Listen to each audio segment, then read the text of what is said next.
Good Friday, everyone, and welcome to this edition of Conversation Daily News. I'm your host, Cyrus Webb. Glad you all could join us once again. Well, we made it to the end of another week. Of course, you have your news headlines coming up on this Friday. We have the truth of the day with Mary Ellen Ciganovich, and in today's entertainment spotlight, you've been part of my conversation with Gabby Dawkins of What's Gabby Cooking, sharing with you guys how to relieve the stress, especially when it comes to the school year and time in the kitchen. Enjoy today's program. For Conversation Daily News, I'm Cyrus Webb with your Friday headlines. In Mississippi news, Mississippi could see some decreases in COVID-19 numbers soon, Beer said in a new statement on Thursday. The Mississippi State Department of Health reported 3,850 new COVID-19 cases and 17 additional deaths on Thursday. While the number of COVID-19 cases and hospitalizations are still high in Mississippi, there is evidence that it's flattening out, the state epidemiologist Dr. Paul Beer said on Thursday. We have seen some stabilizations and should begin seeing some decreases in this as we move into September, Beer said. State Health Officer Dr. Thomas Dobbs said Mississippi is number 2 in the nation for per capita in COVID-19 deaths. In national news, death toll tops 40 after Ida's remnants blindside Northeast. A stunned U.S. East Coast faced a rising death toll, surging rivers, tornado damage, and continuing calls for rescue Thursday after the remnants of Hurricane Ida walloped the region with record-breaking rain, drowning more than 40 people in their homes and cars. In a region that had been warned about potentially deadly flash flooding, but hadn't braced for such a blow from the no longer hurricane, the storm killed at least 45 people from Maryland to Connecticut on Wednesday night and Thursday morning. At least 23 people died in New Jersey, Governor Phil Murphy said. At least 12 people died in New York City, police said, one of them in a car and 11 in flooded basement apartments that often serve as relatively affordable homes in one of the nation's most expensive housing markets. Officials said at least 5 in Pennsylvania, including one killed by a falling tree and another who drowned in his car after helping his wife to escape, according to authorities. A Connecticut State Police sergeant perished after his cruiser was swept away. Another death was reported in Maryland. Ida's remnants maintained a soggy core, then merged with a more traditional storm front and dropped an onslaught of rain on the Interstate 95 corridor, meteorologists said. Similar weather has followed hurricanes before. Warmer air holds more rain in urban settings where expansive pavement prevents water from seeping into the ground.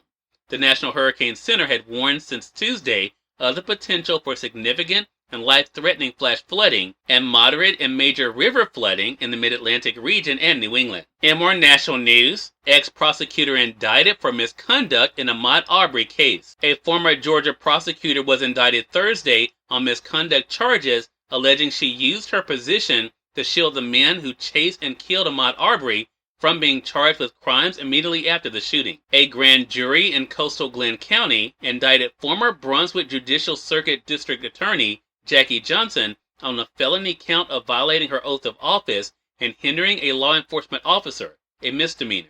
The indictment resulted from an investigation Georgia Attorney General Chris Clark requested last year into local prosecutors' handling of Arbery's slaying after a cell phone video of the shooting and a delay in charges sparked a national outcry. In international news, Qatar says it's not clear when Kabul airport will reopen. Qatar's top diplomat said Thursday that experts are racing to reopen Kabul's airport, but warned it was not clear when flights would resume, which many still desperate to flee Afghanistan's new Taliban leaders amid concerns over what their rule will hold.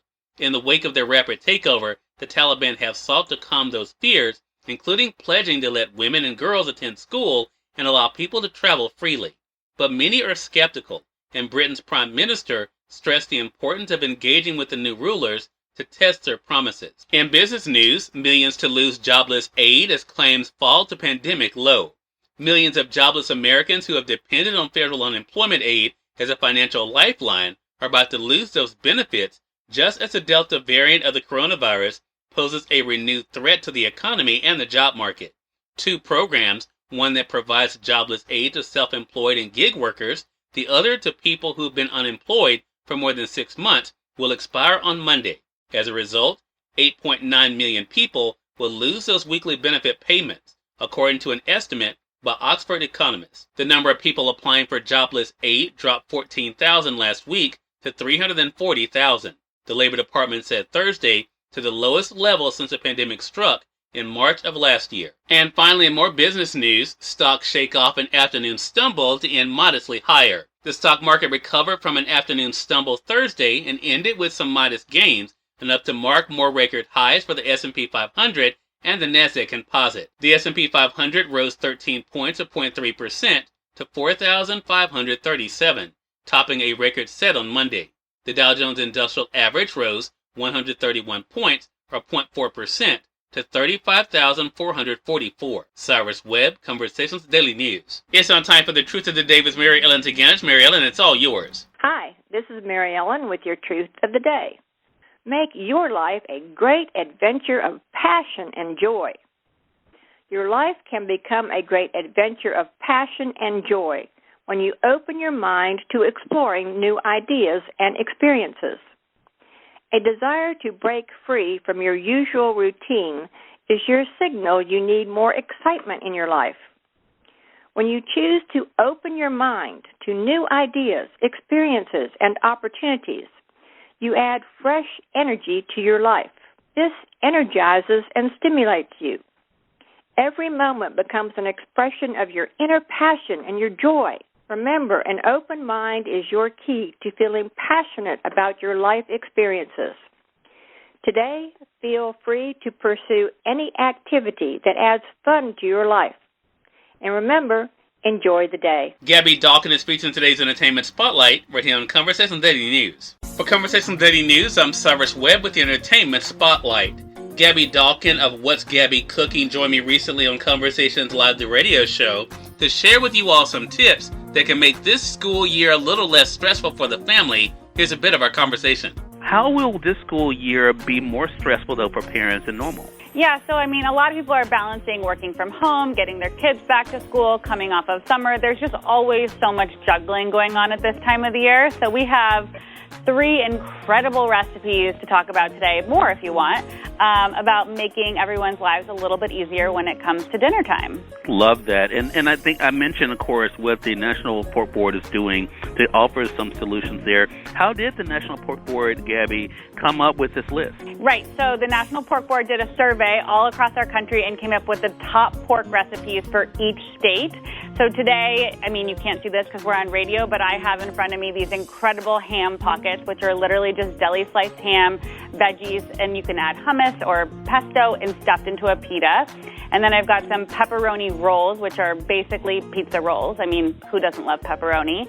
And then also we have some comfort food, like a pork pot pie with some ground pork, some veggies, and some twisted breadsticks over the top. You just bake it all together. I feel like your nephew would love all of them. And it just makes dinner time really easy. Love that. And I think one of the big things I know for myself when it comes to the family, Gabby, that people sometimes don't find as enjoyable is the meal prep. So do you have any meal prep tips that you can share? Yeah, meal prep is key. I have a little baby. She's not going back to school, but meal prep time is just important so we all have dinner on the table. I like to keep as stocked of a fridge as possible. So for me, that means having some ground pork on hand, having some vegetables, some deli sliced ham, all that's available. So if I have, 15 minutes, I can whip together a meal very quickly, and nobody's stressed out and there's no screaming. Cyrus Webb, Conversations Daily News. We thank you all for tuning in to this edition of Conversations Daily News. We'll be back with you guys on Monday with more news, Truth of the Day with Mary Ellen Ciganovich, and of course your Entertainment Spotlight. Until then, I'm your host, Cyrus Webb, saying as always, enjoy your day, enjoy your life, enjoy your world. Thank you all for choosing Conversations Daily News today. Let's make it a great one.